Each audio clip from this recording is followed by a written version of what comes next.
Hello hello sir, আমি একজন micro observer বলছি। আমাদের এখানে ডিস্ট্রিক্ট ম্যাজিস্ট্রেট এবং এসডিও দুজনেই ইনডাইরেক্টলি আমাদেরকে বলছে যে AEROরা যা করেছে আমাদেরকে তাই করে দিতে, আমাদেরকে এক্সট্রা কিছু করতে বারণ করছে। বলছে যদি কোনো অ্যাম্বিগুয়াস ব্যাপার আমরা দেখতেও পাই, সেটাতেও বলছে তোমরা AERO বা BLOকে ডেকে সলভ করে নাও। প্লাস ওরা আমাদেরকে ওদের চোখের আড়াল করতে দিতে চাইছে না। ওরা চাইছে আমরা যেখানে কাজ করব ওরা যেন সেখানেই থাকে, সেখানে থেকে সব যেন দেখতে পায় কি হচ্ছে কি না হচ্ছে।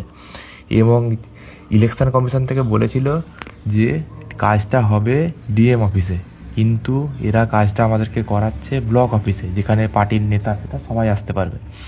প্লাস রুল অবজারভার আমাদের সামনে এসেছে, কিন্তু রুল অবজারভারের সামনে SDO নিজে কাউকে কথা বলতে দিচ্ছে না।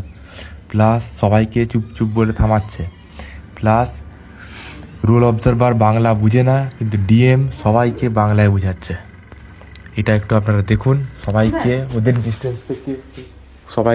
ওদের ডিস্টেন্স থেকে যাতে যেখানে আমরা কাজ করব সেখানে যেন DM SDO কেউ যেন স্পটে না থাকে, এমন জায়গায় কাজ করব কেউ যেন জানতেই না পারে আমরা কী কাজ করছি। এটা হলেই একদম পারফেক্ট কাজ হবে, না হলে সেই যেমন ছিল ওরা যেটা চাইছিল সেটাই হবে। স্যার, SDO আর DM এরা চাইছে যাতে সব ওরা AEROরা যা করেছে সেটাই যেন অ্যাপ্রুভ করা হয়। এটার একটা সলিউশন স্যার আছে।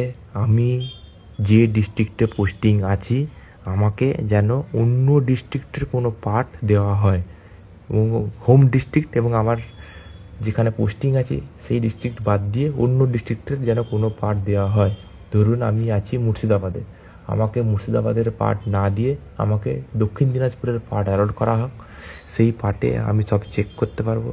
এবং এখানে প্রবলেম হচ্ছে আমাদের সামনে SDO, DM এবং AERO এরা সবাই আমাদের সামনে অল টাইম নজরের মধ্যে রাখতে চাইছে যে আমরা কি করলাম না করলাম, যাতে ওরা সব দেখতে পায়, জানতে পায়। এবং যদি কিছু আমরা ভুল করি বা যদি কিছু আমরা কোনো ওদের ওকে করেছে তাকে আমরা রিজেক্ট করি, সেটাকে ওরা আমাদেরকে মেন্টালি হালকা একটু প্রেশার দিয়ে বা যা হোক কিছু বুঝিয়ে যেন আমাদেরকে কাজটা করানো যায়। ঠিক আছে, একটু একটু আপনারা দেখুন ব্যাপারটা, নাহলে এত কিছু করা সবই বেকার আমার মনে হয়।